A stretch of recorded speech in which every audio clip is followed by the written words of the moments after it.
लक्ष्मी सबसे ज्यादा प्रसन्न कौन से दिन होती है? जम के बोलिए जरा। शुक्रवार। तो शुक्रवार को लक्ष्मी सबसे ज्यादा प्रसन्न क्यों होती है? उसका प्रसन्न होने का कारण क्या था? लक्ष्मी जी के दो भाई थे, दोनों की शादी नहीं हो रही थी, दाता और विधाता, दोनों का विवाह नहीं हो रहा। और दाता विधाता के लिए लक्ष्मी बड़ी परेशान थी, रोज नारायण से कहती थी, प्रभु कुछ कृपा करिए, दाता विधाता का विवाह नहीं हो रहा, उम्र होती चली जा रही है, इनका कुछ करिए प्रभु, आप नारायण आप कुछ तो कर सकते हो। भगवान नारायण ने तब लक्ष्मी से कहा, एक काम करो, बेलपत्री के पेड़ के नीचे बैठकर लक्ष्मी तुम अनुष्ठान करो तुम्हारे भाइयों के विवाह के लिए। इसलिए आज भी हमारे हिंदू धर्म की रीति है कि बेलपत्री के पेड़ के नीचे शाम के समय लक्ष्मी का वासा होता है। इसलिए लोग इस बेलपत्री के पेड़ के नीचे तुम्हारा रात्रि को शाम को 6 बजे से लेकर रात्रि को 8 बजे तक तुम्हारा निवास होगा। जैसे पीपल के पेड़ में देवताओं का निवास आप लोगों ने यदि पद्म पुराण पढ़ी होगी या सुनी होगी तो उसमें स्पष्ट कहा है, पीपल के वृक्ष की गणना ध्यान देना, पीपल के वृक्ष में सुबह 4 बजे से लेकर 7 बजे तक ब्रह्मा जी का वासा होता है। पीपल के वृक्ष में सुबह 7 बजे तक ब्रह्मा जी का वासा, 7 बजे से लेकर 10:30 बजे तक पीपल के वृक्ष में भगवान विष्णु का वासा होता है। कितनी बजे तक? 10:30।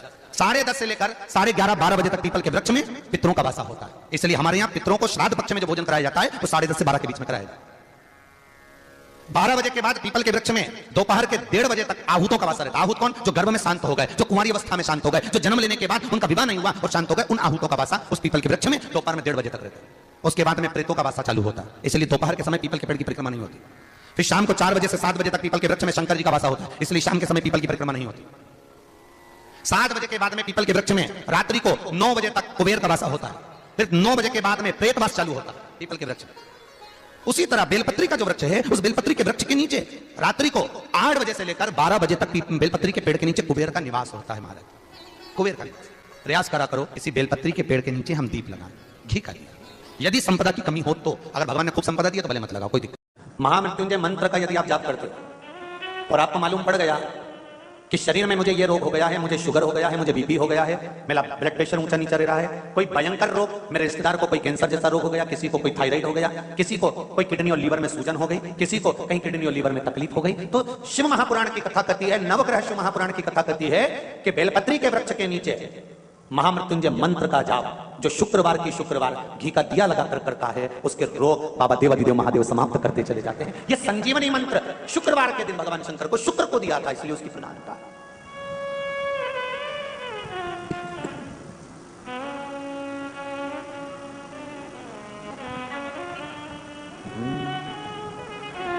ये वो संजीवनी मंत्र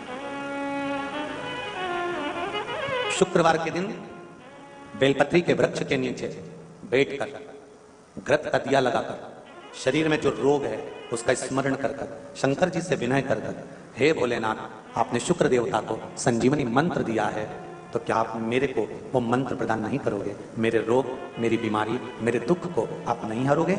शिव से कहो ये शरीर आपने दिया है और भजन करने के लिए दिया है, स्मरण करने के लिए दिया है, कीर्तन करने के लिए दिया है, तो संभालोगे भी आप। और बेलपत्री की ओर मुख कर घी का दिया लगाकर महामृत्युंजय मंत्र का स्मरण कर लेने पर धीरे धीरे धीरे धीरे धीरे धीरे वो रोग समाप्ति की ओर आता चले जाता है।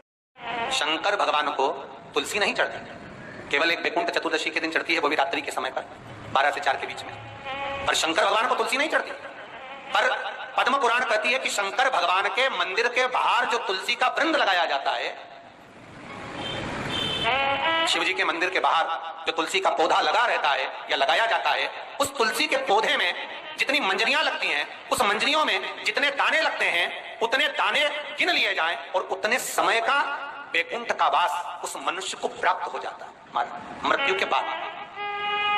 इतना विचित्र बात है, शंकर को तुलसी नहीं चढ़ती, पर शंकर के दरवाजे के बाहर शिव के द्वार पर जो तुलसी का पौधा लगा है, किसी ने लगाया है, किसी ने रोपित करा है, उस पौधे में जितनी मंजरियां लगी हैं, उस मंजरियों में जितने दाने लगे हैं, उस दाने जितने हैं उसको काउंट करा जाए, उसके बराबर उतने ही 1000 वर्षों तक उस जीवात्मा को वैकुंठ का वास मिलता है। क्यों? उसकी कथा भी यहां पर वर्णन है।